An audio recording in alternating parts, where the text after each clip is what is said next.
there's a real proliferation of dating apps of like really various kinds. We've got Pom, which is for music lovers. Thursday is an app that only works on Thursdays. Raya is an exclusive dating app for people with large Instagram followings. And there's even Bristler, which is an app if you like beards. So there's a very different amount of variety at the moment.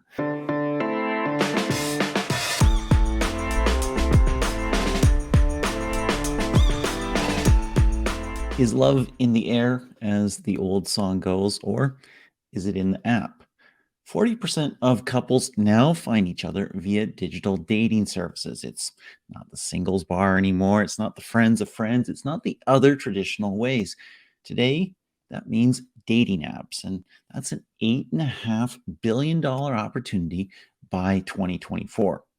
Welcome to Mobile Heroes Uncensored. Today, we're doing a deep dive into dating data, how to win in dating apps. My name is John Couture. My co-host, of course, is Peggy and Salts. Peggy, who are we chatting with? Thanks, John. And it is true. We're doing this and timing's great, right? Because we are around that period. Spring is in the air. Love is in the air. Valentine's Well, Day. we're late. We're late. We should have done this a month ago and given people all kinds of info. Valentine's is over. We had a horrible day. We were crying, alone, all that. No, I'm just joking. But, I got a hey. present. I don't know about you. I got chocolates. There you go, John. I can see it. No, what we did was we gave everyone a chance to digest this amazing data report. It takes a while. So we gave them that chance. Now we're going to look at it, right? And we have two people, the authors of this report, to tell us about it. So we have James Haslam. He is Senior Marketing Insights Manager at Liftoff Fungal. He's, of course, an analyst, but he's also had 6 years of experience in mobile ad tech. And prior to that, he was working over at MMP Adjust. He lives in Berlin. I know him really well, collaborated with him as well. So welcome, James. Cool. Thank you for having me. And I said it was a duo, right? We have Mikael Orpana, Senior Marketing Manager, Liftoff and Vungle. In addition to that, he also leads marketing for Insights, for Game Refinery, and the publisher Self-Serve. And before that, Mikael built Game Refinery's marketing up from the ground up to what we see today. And in his spare time, Mikael is into gaming and crypto. Welcome, Mikael. Thanks, great to be here. Super happy to have you both here. Maybe let's start here. There's a lot to look at in dating. There's so much that we're going to get into. What's converting, what's working, what are the costs, are there platform differences, all that stuff. Maybe let's start here. Who are the top players? Is it all the names that we've always heard, or are there some newcomers here as well? So, I mean, Tinder is pretty much synonymous with dating apps right now. And of course, there's Bumble. You've heard of Plenty of Fish, which is a bit older. And then for the German audience, of course, there's Lovoo. But these apps have been around for a very, very long time. Tinder launched in 2012, Bumble 2014. And since that time, like tons has changed. In fact, there's a real proliferation of dating apps of like really various kinds. We've got Pom, which is for music lovers. Thursday is an app that only works on Thursdays. Raya is an exclusive dating app for people with large Instagram followings. And there's even Bristler, which is an app if you like beards. So there's a very different amount of variety at the moment. And these are just the ones known in the UK. We also, Wow. I mean, yeah. A dating app you can only use on Thursday. That's a new one to me, Peggy. I mean, if it's crowding, you have to stand out, right? And these are some cool ones. I hadn't heard about them at all, but you can imagine that they're not just about dating. They're probably just about meeting people. I mean, we're in lockdown. It's just Thursdays. I'm bored. Let's do it. Let's talk. Let's connect. Yeah, and in fact, dating apps have become so popular in terms of how many people are submitting them to the app stores that Apple recently had to update their guidelines just to avoid the amount of dating apps and just temper the inflow. So now apps have to be a unique proposition, hence why we've got all these kind of interesting different variety of unique propositions, as it were. Wow, I'm going to start one that's only Mondays, another one that's only Fridays. Unique. Indeed. So we're looking at a number of apps, but they all have something in common, and that's, the cost to acquire a user, even if they're going to use it on a Thursday. What are we looking at in dating? How are they trending up or down? James and Mikael as well.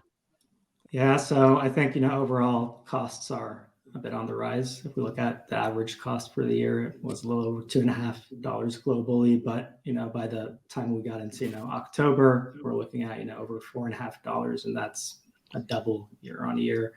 So we're all a clear trend that it is, UA costs are increasing. And I'm guessing that differs significantly by region, correct? Yeah, just regards to UA, it costs a little less to get European users on board, but it is significantly more costly to get them to make a purchase.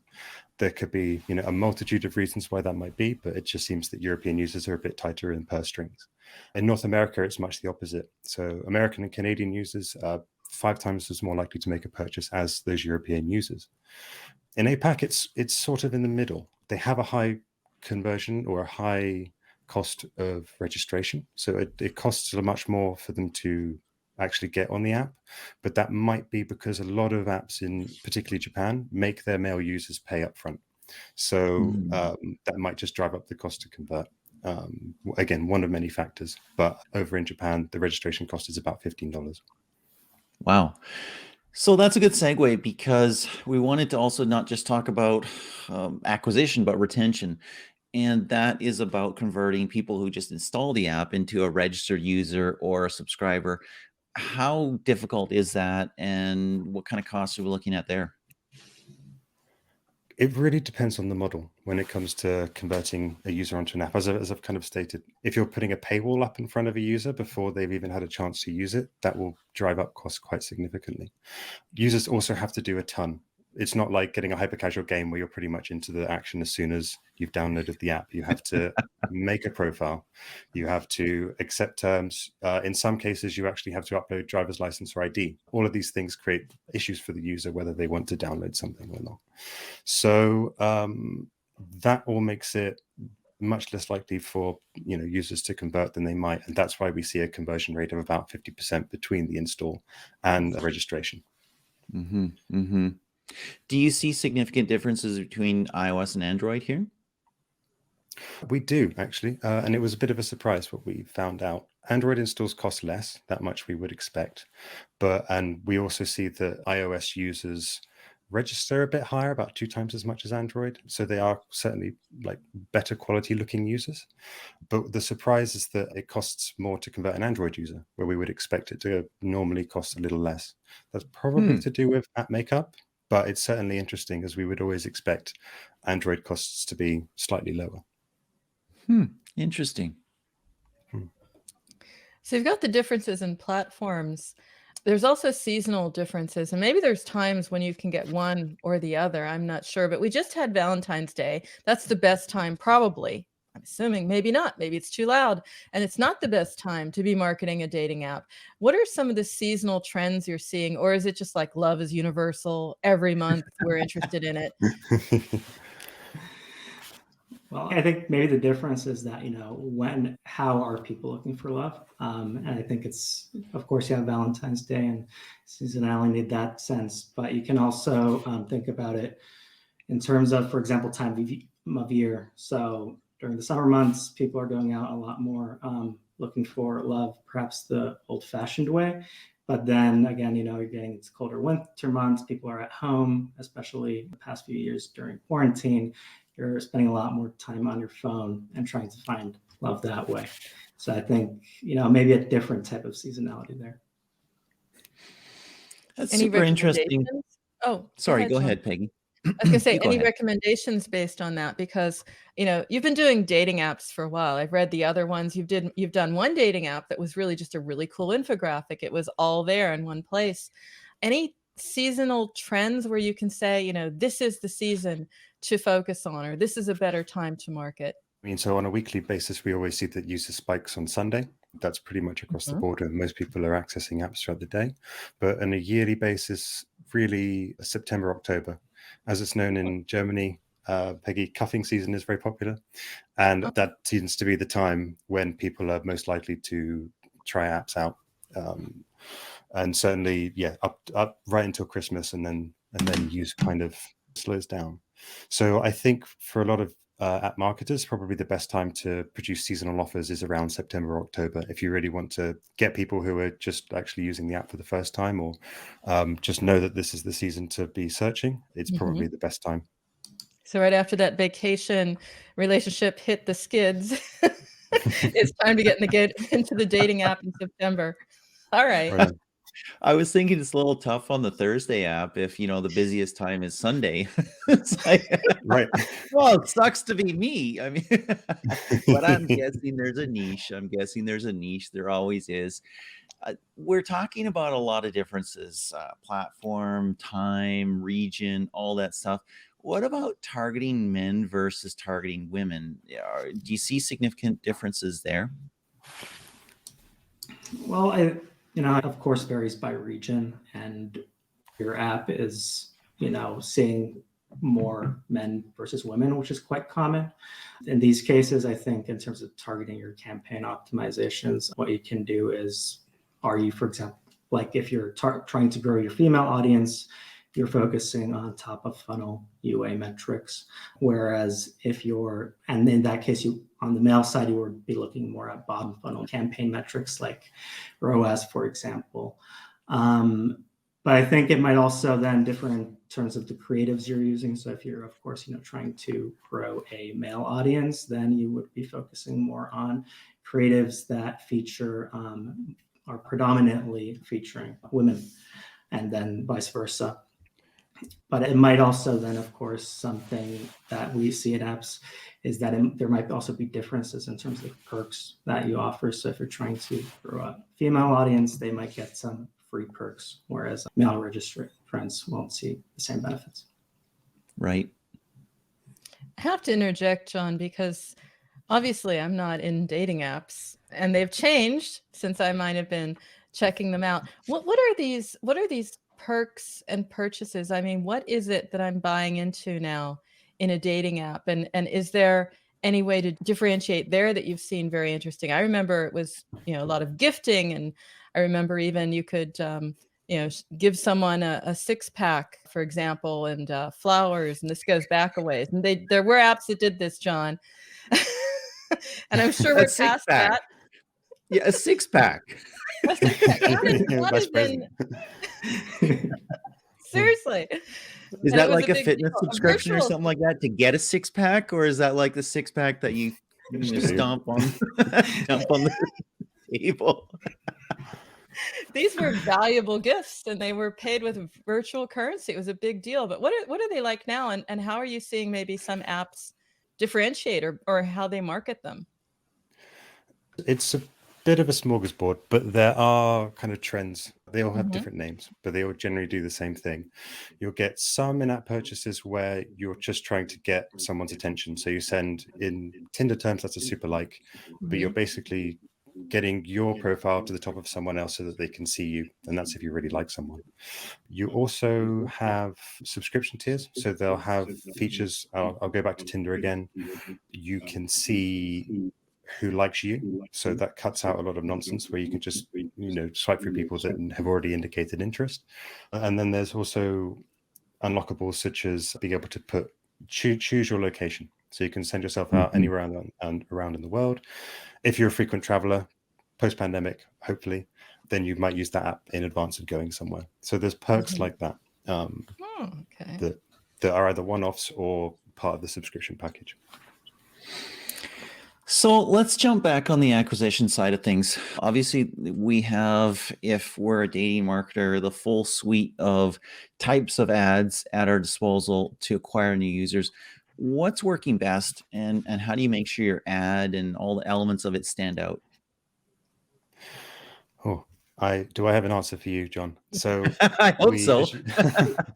Yeah, this is a bit of a long one, so feel free to interject and break me up. But in one of our Mobile Heroes interviews, Takahiro Motegi, a CMO of Diverse, which is a Japanese dating app, he says that the truth is most ad creatives for dating apps look the same, which isn't exactly the most resounding or most confident note to start on, but there are things that can make your app stand out as long as the execution is tip-top. I've spoken to a few people on our creative team, and some of the ideas that they've shared are things like banners, which probably have the largest share of ad spend, that our machine learning figures out. They tend to be chat banners. So you'll see an image, scrolling text, hey, how are you? Let's meet, let's chat. And those are highly effective, and probably most major dating apps will utilize them. One test that we did versus so that sort of chat banner performs 68% better in terms of installs than any other logo or any other type of banner that they've produced so far. So we know those are highly effective. In terms of other formats, such as interstitials, we have 3 tips that I'll just quickly run through. Because they're much larger, you can actually fit a whole message pipeline down, so you can really tailor what it is you want your potential users to see, or potential users like what they would say. So you're suggested to model your conversation as closely to what you would expect to see in a dating app, rather than something much more ridiculous that people may not find authentic. Photos is obviously the most important part of these apps. You obviously don't want to just put loads of models in your pictures, because people may just think, again, this isn't authentic. This isn't going to find me, the person that I'm looking for. So try to find the right pictures of people that may actually be using your app in real time. And then a fun tip is, if you may want to make your app seem more local, put a map and put pin drops in. This will just suggest that, okay, you can actually find people in your local area. Again, just a simple tip on that side. So those are the way that you get my attention, right? And that's important. But you also want to turn these potential daters in app, you want to convert them into paying users, subscribers. What works best? What are you seeing? I go back to another mobile hero, this time Jiwei Neo of Tinder, who said that you need to have a strong alignment among creatives, app store pages, onboarding process, the UX, the UI, and of course CRM. While the first impression is really what counts, making that impression consistent throughout your app journey, just make sure that people understand what is on offer and feel confident enough to make a purchase. It's not good enough just to have different various things with different tones of voice appearing in front of the user to confuse them. So essentially, one is a good dating app experience. I think that's what will keep people coming back. And then also making sure that you hit people with the right offer at the right time, as we would always say. James, I actually love that answer, because what you said at the top there was making sure it's clear what is on offer, what people can get, and how to get it. That rings true with me, not because I'm in dating apps, but because in my favorite mobile game, I keep getting sold something that I don't know what it's for. It's some sort of advantage in the game, but I wouldn't know where to use it or how to use it. And so, you can sell it to me as much as you want, but if I don't know what it's for, how to use it, or how it advantages me in any way, I'm not going to buy. So clarity really, really matters. Cool. We're going to end here. And we always ask people this, and it's always interesting to see what people have to say. We're going to ask each of you in turn what your top 3 tips for mobile marketers in the dating app vertical are heading into 2022. Mikael, I think we'll start with you, and then we'll go with James. Your top 3 tips for mobile marketers. Well, I think my number 1 tip would be localization.